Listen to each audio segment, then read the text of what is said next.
E aí, gurizada, beleza? Então a gente vai retomar o nosso semestre de cálculo 2 e a gente vai começar a ver então a integral definida, tá? Para a gente começar a ver a integral definida, eu trouxe esse gráfico aqui que eu estou apresentando para vocês, que basicamente o que a gente vai aprender é a calcular a área abaixo de uma curva. Então a gente tem aqui a função g, né, em azul, e a gente quer saber a área abaixo da função g e acima do eixo x, certo? A área considerando de 0 até 1, certo? Então a área abaixo da função g, acima do eixo x, de 0 até 1.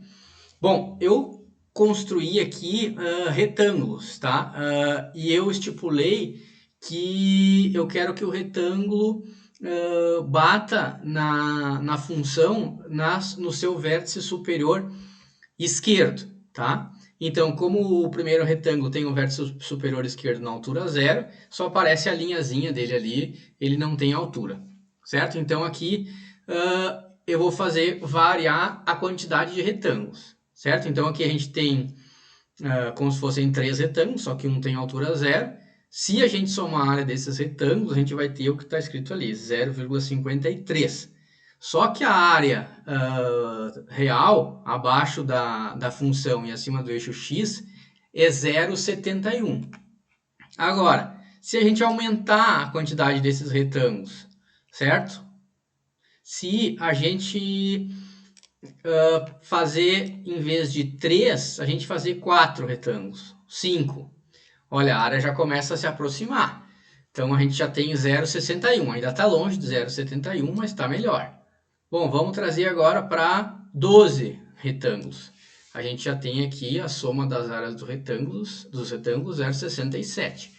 E a gente pode ir somando, somando, somando, e a gente pode ver que à medida que a quantidade de retângulos aumenta, a área, a soma das áreas desses retângulos se aproxima cada vez mais da área total abaixo da função g e acima do eixo x de 0 até 1, certo? Então, a partir disso, vamos passar para a nossa apresentação, tá? Vamos ver então a integral definida. Eu fiz aqui alguns slides para a gente tentar definir isso, para a gente ter uma definição escrita do que é e para a gente ver principalmente como é que a gente calcula isso. Então, como eu disse, a gente vai pensar em retângulos para definir a área abaixo de uma curva. Então aqui a gente tem aquela curva lá que a gente estava vendo no GeoGebra. E a ideia é a seguinte, ó. Então, se a gente quiser definir a área de uma região R, nesse caso aqui a região R é essa que está pintada de vermelho ou de rosa, abaixo da função G, que está definida pela curva azul. Então, a gente quer definir essa área ali, ela está limitada abaixo pelo eixo X, quer dizer que ela não passa do eixo X, ela começa na função G e vai até o eixo X.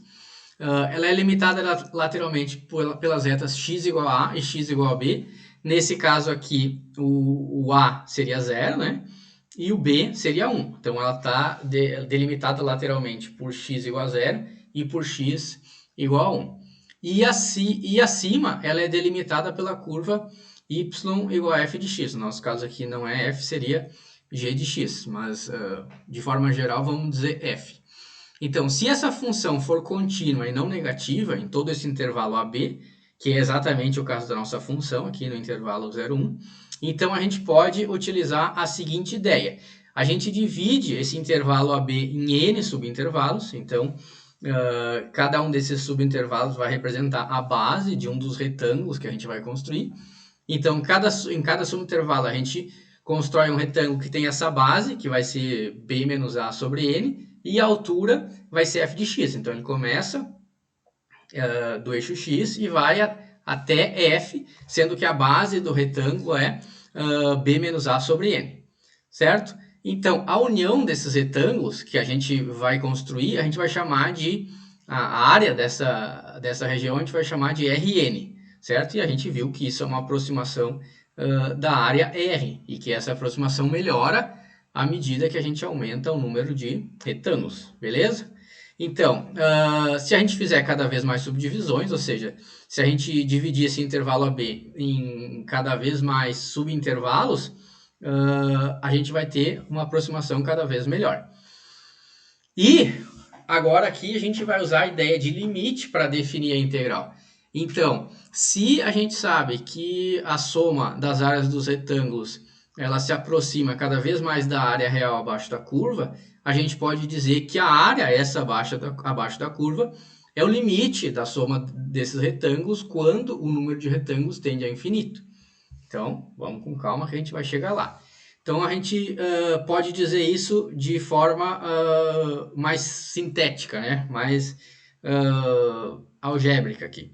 A área da região R, que é essa área em rosa, em vermelho aqui, é o limite, quando n tende a infinito, da área de Rn. E n seria, obviamente, o número de retângulos que a gente vai estar construindo embaixo da curva e acima do eixo x. Então, ainda pensando na soma das áreas dos retângulos, aqui a gente tem outra função, y igual a f de x, e a gente tem ali o intervalo AB dividido em vários subintervalos, e cada um desses subintervalos gera um retângulo acima dele, certo? Então, se o comprimento, se a gente denotar, né, se a gente em vez de dizer b menos a sobre n, a gente disser que a base de cada retângulo é ΔX. Se os pontos nos quais f é calculada para determinar a altura forem denotados por x1 estrela, x2 estrela, até xn estrela. Tá? Então, o que a gente está dizendo aqui? A base a gente vai dizer que é ΔX, que é b menos a sobre n. E a altura de cada retângulo, a gente está dizendo que ela vai ser calculada num ponto x1. Então, x1 estrela vai ser o ponto sobre o qual a gente vai calcular a altura do primeiro retângulo. x2 estrela, onde a gente vai calcular a altura do segundo retângulo e assim por diante. Então, usando essas informações para reescrever aquele limite, a gente diz que a área dessa região R, que a gente está procurando, é igual ao limite, quando n tende a infinito, do somatório de f de x, k, que é a altura de cada retângulo K, vezes ΔX. ΔX não muda, porque a princípio as bases são iguais. A gente dividiu o intervalo AB em n subintervalos iguais.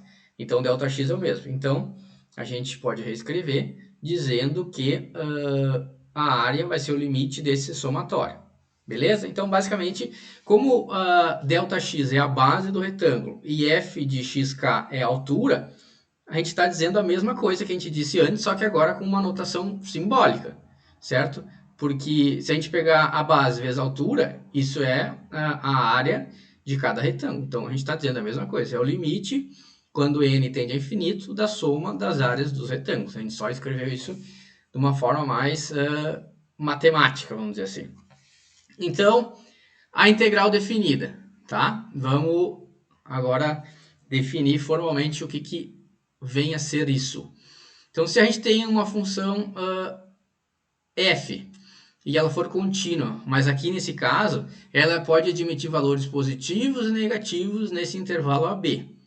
Então, o limite definido passa a representar a diferença entre a área acima de AB e abaixo da função, e a área abaixo de AB e acima da função. Então, aqui a ideia é uma função que ela está ora acima do eixo x, ora abaixo, certo? Então, se a gente calcular a integral dessa função que a gente está vendo aqui no slide, de a até b, o resultado que a gente vai ter é a diferença entre a área acima do eixo x e a área abaixo do eixo x. Então, nesse caso aqui, a gente tem duas regiões em que a função está acima e uma região em que a função está abaixo. Então, nesse caso, se a gente fizer a integral dessa função de a até b, a gente vai ter a diferença entre essas áreas em que a função está acima e a área em que a função está abaixo. Então, a gente escreve a integral definida com essa notação que a gente tem aqui. A gente lê assim, ó, integral de f de x dx de a até b, ou seja, a gente está integrando a função f de x em relação a x no intervalo AB. Então, o que é isso? Isso é o limite, quando n tende a infinito, do somatório das áreas desses retângulos, certo? Nesse caso, como a gente tem uma parte acima e outra parte abaixo, a integral vai nos dar a diferença entre o que está acima e o que está abaixo. E a gente chama isso de área líquida com sinal entre o gráfico de f de x e o intervalo AB, certo? Em seguida, a gente continua, gurizada.